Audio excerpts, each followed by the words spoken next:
See, as you can see, the more you fuck around, the more you're going to find out.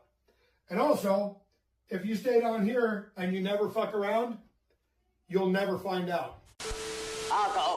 Now, even though Kyrie and Luka were cooking at the same time, they ended that first quarter only up 3. And that's with the Celtics missing most of their jumpers. Now, Kyrie right here kind of falls back into a habit he had in game 1, which is taking too long to set things up. Now, pay attention to Derek White right here, as Kyrie is actually kind of looking past Pritchard to see who's going to help, because that's really who he has to beat. But right here, we're going to see the great defense by Pritchard staying with Kyrie, and as White advances for the double team. But that doesn't matter because Pritchard holds his own. And once again, this Celtics team, the real MVP has been their defense thus far. And we're continuing to see why this whole defense has been the MVP, as Keebler gets that strong ox of Drew Holiday off of him, rolling downhill. But we're going to see the dilemma that Kyrie Irving is facing right here. Look who begins to stunt in and help. You got the athletic Jaylen Brown, also another athletic forward in Tatum, and you still have that ox down low on the help. So Kyrie's dilemma is not quite over yet. You see right here, this has been his conundrum the whole series, dealing with the help defense. All 4 of these guys can actually hold their own. Right here's another prime example of the Celtics not allowing Kyrie to set up. Check out Drew Holiday, he stunts in. They're leaving PJ wide open, especially from around here. As long as PJ is not in the corners, they don't mind sagging off of him. So Kyrie trying to set up quickly. I remember in the Minnesota Timberwolves series, Kyrie in transition was making them pay every single time. So the Celtics having multiple defenders who can hold their own is actually kind of hurting him from setting up that way. And also with Kyrie, I'm not sure if he's psyching himself out, but he's always worrying about that help defender. He's not necessarily worried about the guy in front of him, just who does he have to make an extra move to get past. And thus far, he's had a hell of a task. You got to get past Jaylen Brown, Drew Holiday. You got to worry about KP down low. And you have another athletic wingman in Tatum. And not to mention, White isn't bad himself. So just like Pritchard right there. So just like Pritchard in the previous play, White holds it down. Now the Celtics defense right here is pretty disciplined.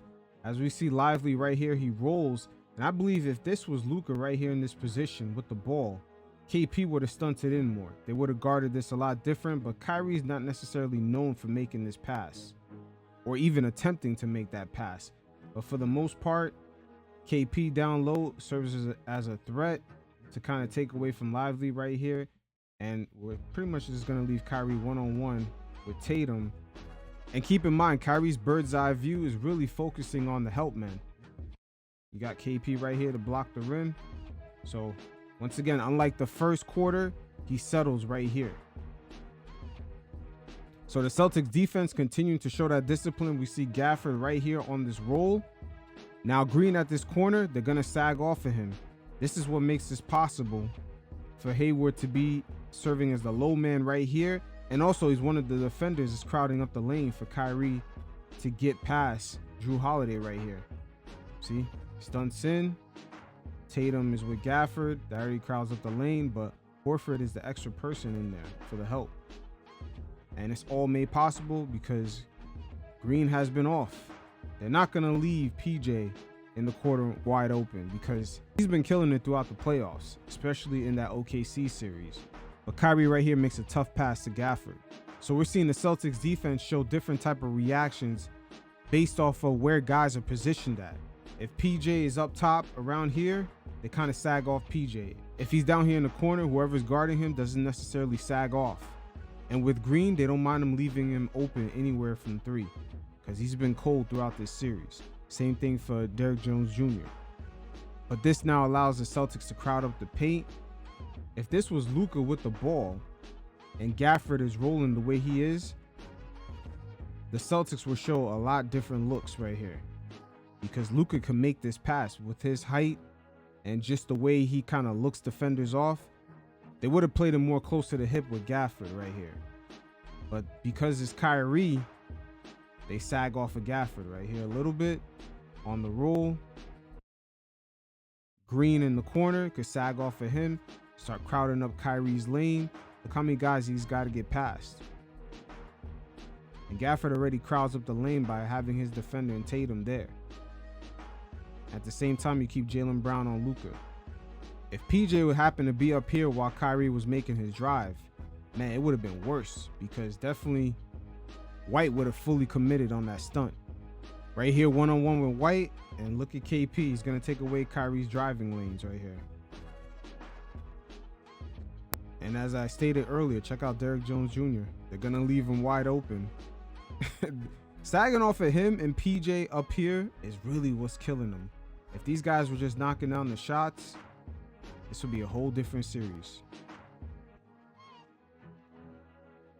Now Kyrie right here is going to get a double screen. And he's going to get a one-on-one matchup with KP. But check out the defense. They're going to make their adjustments right here. Tatum is going to stick to PJ no matter what. He may stunt in a little bit, but he's going to stick to PJ. But watch the switch.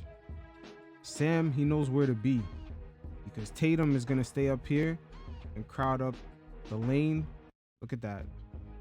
With Kyrie, see, Kyrie's not going to be able to go nowhere, because now Brown stunts in. Sam knows to make this switch. And once again, they're going to sag off of Hardy, because he's in that area where they're not afraid of giving up shots to guys like him, PJ, and Green.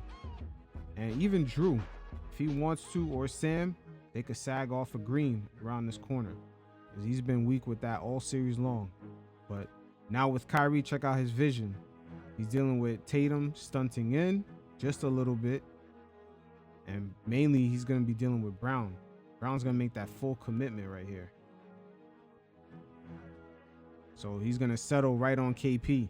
But this is how it is in the NBA playoffs. The higher up you go, they could preach all that superstar talk, but when you're dealing with a team that's high level and have all 5 guys on the floor in sync defensively, this is where that superstar talk kind of starts running into a wall.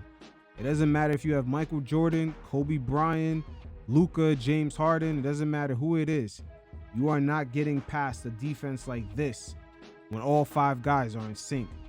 Now with the Mavs in this series not really getting that many attempts at the hoop from 3, they're not attempting enough threes like their usual habits all season have been. Check out where PJ's at. Check out Horford. He's going to stunt in fully and make this commitment right here. Once again, PJ wide open. As I stated before, it's always from here or here. That's what makes this contest possible. So deep into the third quarter, Kyrie continues to get different looks. Jrue Holiday completely sagged off of Jones Jr., and that allows the paint to get crowded up. Look at that. Look at Jones Jr. Man, even Horford could sag off. Look at Green. He's right in the corner. This is what the Boston Celtics want. But this is why in transition, Kyrie quickly got to bust his move and get to the rack. This is his best chance to do that. Doesn't allow that defense to set up. Now off this switch, Jrue Holiday does a great job fighting through this screen. And look at these defenders right on Kyrie. You got 3 of them. And you also got a 4th defender here, because we all know Al Horford, he's going to stunt in and completely sag off of Derrick Jones Jr. in the corner.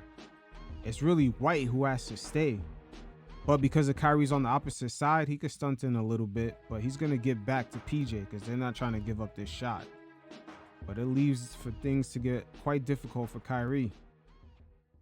So Luka in that first half scored 23 points. He got to his step back threes. But one thing to take away from this, even though Luka and Kyrie was clicking real well in that first quarter, the Mavs entered into the second quarter only up by 3 and went into the half down by 4. And throughout this series thus far, the Mavs have not gotten enough 3-point attempts, because even though Kyrie and Luka had a great first half, they still weren't able to break down that defensive discipline of the Boston Celtics in a way in which they could get other guys going from 3, i.e. PJ Washington, Derrick Jones Jr., Maxi Keebler, etc. So as we take a look at the second half with Luka dealing with this disciplined Boston Celtics team. We're going to check out Horford and White. As off this screen, White commits on the help because he knows he was guarding Jones Jr., which he could leave open from the corner shot. But keep in mind, Horford ain't dumb. He knows he can't give up this shot right here to PJ. Horford is right here on the closeout to prevent this. Changes PJ's mind. So that's a three-point attempt that Dallas would normally get throughout the regular season and versus teams that kind of have lesser experience like the Oklahoma City Thunder. So coming off that first half with Luka being so hot, we're going to see the Celtics overcommit right here. With Horford hedging completely, Jrue Holiday trying to recover. Man, Jrue is just too strong, like a fucking ox. He's going to get through those screens. But Luka being hot like that and the Celtics just being so concerned is going to open things up for Lively on this roll. But the Celtics continue to test out Luka even though he was hot in that first half. Now we see him coming off this pick. Check out White, completely sagged off of PJ. And also look at PJ's location. And look at Derrick Jones Jr. on the same side. So you know Jrue's going to stunt off of him also and help out in case Luka attacks. They're trying to force Luka to have other Mavs players involved outside of their comfort zone in this series thus far. But White right here, check out the recovery, man. Woo. Look at Jrue even helping out. Man, Jrue stopped the pass by just waving his hands in the air. Took away that corner three. Even though they trust it, they trust Derrick Jones Jr. thus far taking these type of shots. But forcing other guys like PJ to make something happen outside of Luka. To take away all that first half momentum that Luka had. Inch by inch, minute by minute. It's almost like a faucet leak. He was warmed up in the beginning, but it's a matter of time before he gets cold. So the Celtics still hunting to put Luka in a situation where he's trying to make other Mavs players make things happen. Check out how Jrue Holiday is still close to the hip to Kyrie. Derrick White completely sagged off of Jones Jr. Now Keebler right here, I wish he rolled. Even though he bumped into Tatum, he should have rolled right here. But again, the Celtics got the Mavs where they want them. They want role players like Keebler to be making tough choices. But with the wingspan of Tatum, he knocks that loose. We're going to take a look at this one more time coming off that pick. Luka's going to have another long dribble right here, trying to get Keebler open. But man, I wish he kind of fought through that bump. It would have not only been an easier pass, it would have been an easier attempt at the cup. But Tatum gets a hand in there and gets the steal. So off this Lively screen, KP hedges Luka. You see Sam completely sagged off of PJ. We're going to see exactly why. PJ misses the open shot. But initially, Luka had no chance to even make this drive right here because everybody can kind of sag off. Jrue can sag off of Hardy. Sam sagged off with PJ in that spot that he normally doesn't knock down these threes. And you got Green in the corner. So everybody right here, technically, let's say if Luka was able to make this turn, this is what he'll meet. Tatum, Jrue, and Sam. So when Kyrie's off the floor, this particular lineup right here is going to have a lot of issues if guys are just not making shots.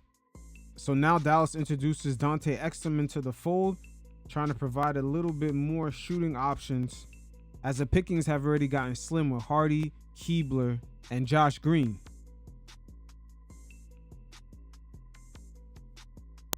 Now right here, check out Jaylen Brown as Luka makes his move. He's going to leave off of PJ, completely sag off and just leave PJ with the open shot. Luka could have made this pass here. There's enough time on the shot clock. But this is how the conundrums of the Mavs just not having the proper shooters out there. PJ not necessarily in his spot. Derrick Jones Jr. not necessarily being a threat. It begins to make things harder for Luka and Kyrie. Now the Mavs go back to a double screen right here. Al Horford gets caught real lovely by PJ, screen directly behind him as Derrick Jones Jr. rolls. So it gives Luka a bit more options other than trying to find guys open for three when they're really not hitting it.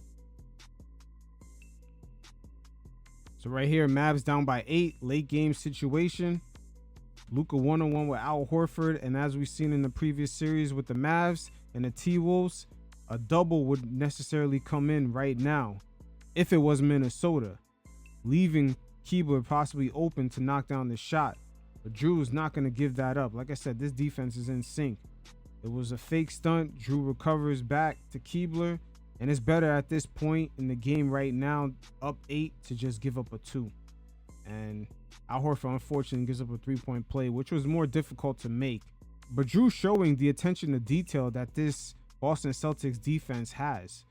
We see teams sometimes they blow leads a minute, 2 minutes into a game, and on a play like that, they normally would have double teamed to attack Luka as he kicks it out to open 3-point shooter.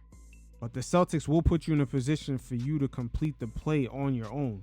They're not going to self-destruct and give you a way out.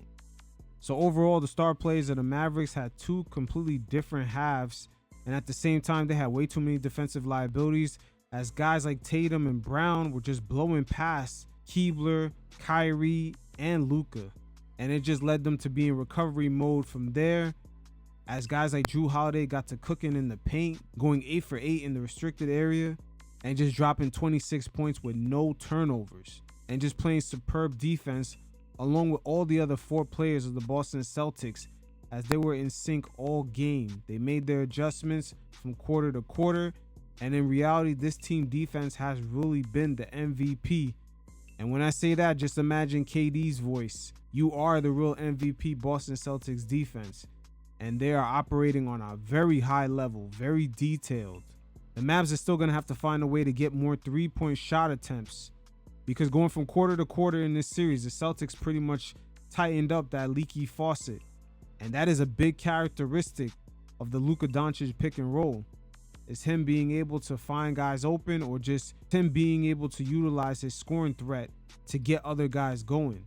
And when it comes to the Celtics offense, Jason Tatum showing much poise as he put the ball to the ground and started attacking the hoop as a playmaker, getting other guys open, getting 7 assists in the second quarter alone, and finishing the game almost with a triple-double, 18 points, 12 assists, 9 rebounds. He's showing much more poise and maturity coming off his last NBA Finals in 2022. The Celtics have shown after Game 2 that they are the dominant team. You can see it on both ends of the court. There's no doubt about it. So until next time, you fellas stay safe. Peace.